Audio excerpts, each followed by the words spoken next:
Depois de muito tempo que aconteceu este acidente, muita gente ainda acha que a causa foi o reversor pinado.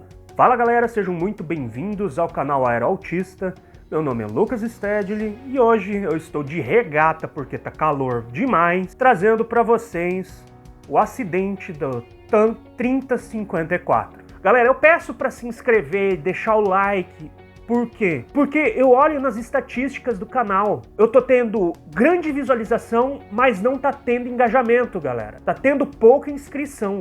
Então, se inscreve para me ajudar no trabalho, que isso me ajuda muito. Divulga, manda pro seu amigo que gosta de aviação também, que tem curiosidade sobre qualquer um dos vídeos aqui. Ativa o sininho para não perder as notificações, que você sabe que o YouTube não vai entregar se não ativar os sininhos. O 3054 foi um marco final do que na época chamávamos de caos aéreo. Bom, vamos recapitular o que acontecia naquela época. Cancelamentos em massa, atrasos que causavam filas e transtornos dentro dos aeroportos, até mesmo sendo nas tripulações ou nas equipes do saguão. Para vocês terem uma ideia, naquela época, ter o voo cancelado enquanto você estava fazendo uma escala era rotina. No entanto que do nada você tinha que arcar com um hotel ou muitas vezes você tinha que entrar em contato com a empresa para remarcar o voo e por aí vai. Chegava ao ponto de até alguns funcionários das empresas serem agredidos no saguão. Pois é, o caos aéreo era terrível. E o último e maior acidente do caos aéreo foi o 3054. Trata-se de um Airbus A320 utilizado para fazer voos regionais. É uma aeronave de pequeno a médio porte com um desempenho excepcional. A aeronave em si, que estava neste voo, era extremamente nova. Ela tinha voado poucas centenas de horas, com 2 semanas que havia saído da fábrica. Então, problema mecânico? Sim, havia um reversor que estava com um defeito em um dos seus atuadores. Como eu já mostrei aqui no vídeo do Fokker 100, o que aconteceu?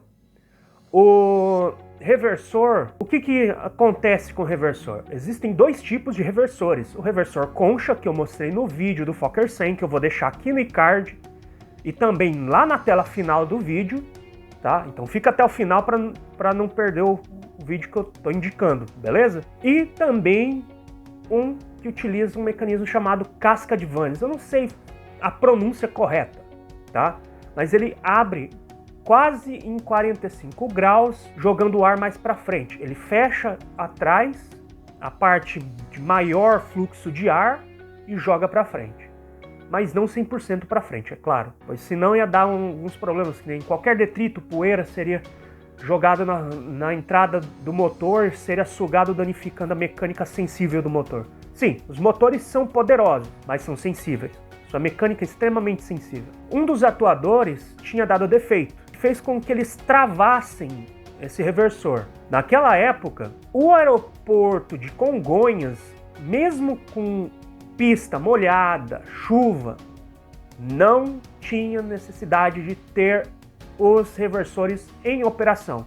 Eu vou fazer um vídeo ainda explicando o que é que para de fato um avião. Então, um dos reversores foi pinado para evitar seu acionamento, devido a um dos seus acionadores estar com defeito. Neste acidente, tinha sido pinado porque não era necessário os 2 reversores funcionando. Então, um reversor funcionando era o suficiente, apesar de nas cartas aéreas não dizia necessidade de ter quaisquer reversor funcionando, apesar que os órgãos civis de aviação já estavam soltando uma nota que a pista de Congonhas precisava ter mais segurança.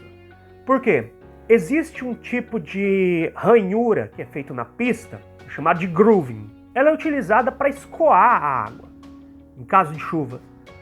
E como a pista tinha passado por reformas, o grooving original tinha sido removido e não tinha sido feito um grooving novo. Logo, um turbo-hélice saiu da pista.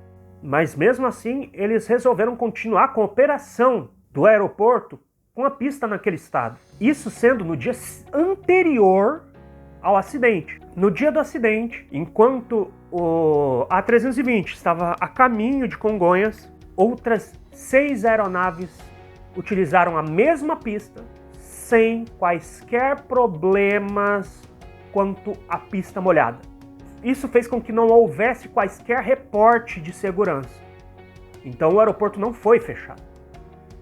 O piloto, comandante, tinha extrema experiência e conhecia 2 procedimentos para pouso com apenas um reversor, mas, como se tratava de pista molhada, e mesmo que aquele aeroporto não precisasse, ele resolveu utilizar o procedimento antigo. Como funcionava o procedimento antigo?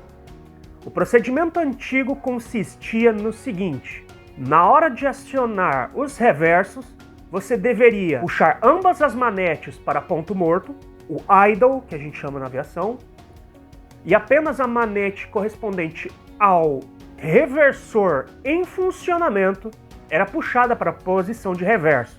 O procedimento mais atual era diferente, pouca coisa diferente. Você puxava ambas as manetes para a posição neutro, ponto morto, o idle, que nem a gente fala, e ambas para a posição reverso. Mas se essa era a única diferença, por que ele optou pela mais antiga? Bom, a mais antiga era mais arriscada, porém ela economizava mais pista. O avião conseguia parar com quase 100 metros a mais de pista sobrando. Então ele optou utilizar a antiga, apesar de que esse procedimento já havia sido substituído, apesar que este procedimento já tinha causado outros acidentes. Só que na condição que ele estava, não dá para acusar que a falha foi totalmente dele. Pois vamos analisar qual era a situação dele. A aeronave estava pesada, muito mais pesada do que deveria. A pista estava molhada, todo mundo conhece a 25L, né? Ela é considerada uma das pistas mais perigosas do mundo.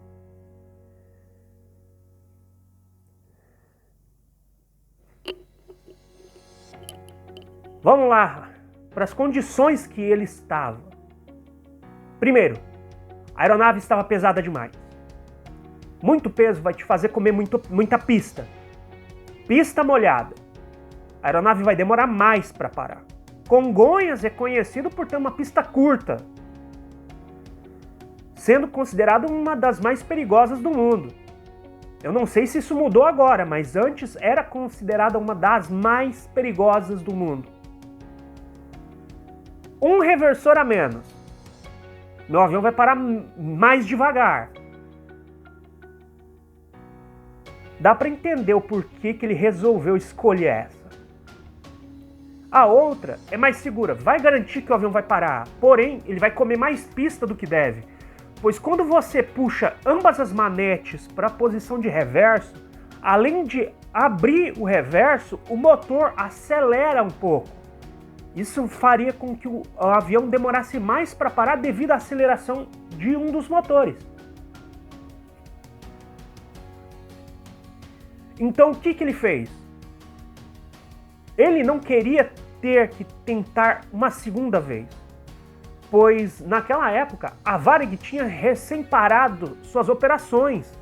Então a TAM da noite para o dia se tornou a maior empresa que o Brasil tinha.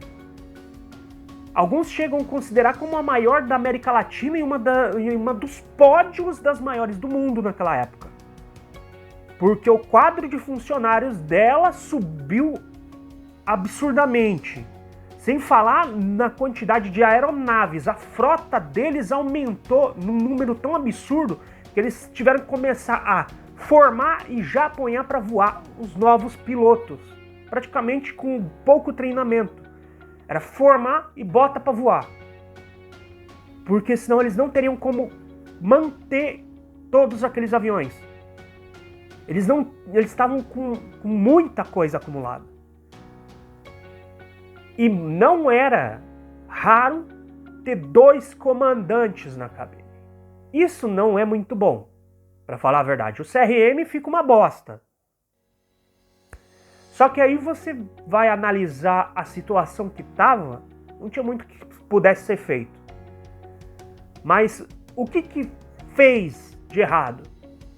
Na hora do pouso, houve o toque normal, mas na hora de acionar o reverso, ele puxou apenas a manete do motor com o reverso funcionando para neutro e depois para reverso. O outro motor continuou em potência total. Isso fez com que um motor freasse o avião, o motor esquerdo, e o motor direito continuasse acelerando o avião.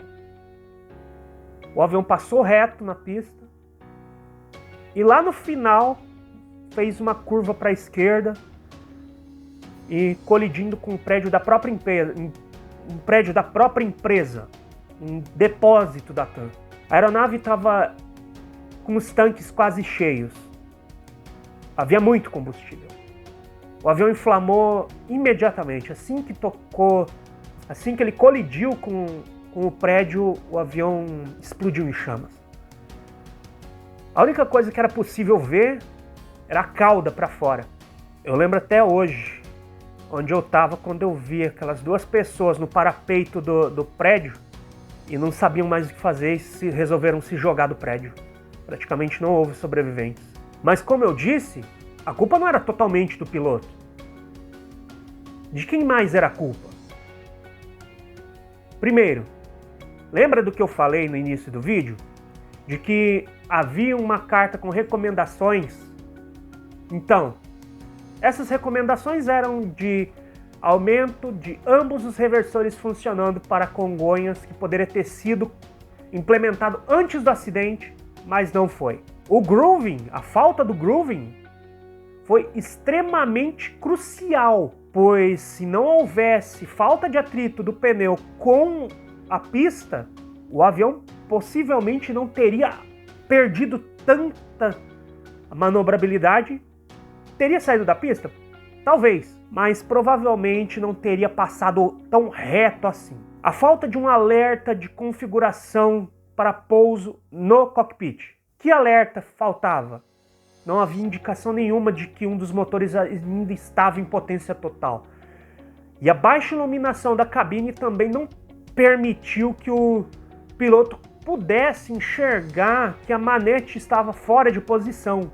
Esse foi o último e maior acidente do caos aéreo. Espero que tenham gostado do vídeo. Deixa o seu like, se inscreve no canal para não perder os próximos vídeos, ativa o sininho. Até a próxima, galera! Fui!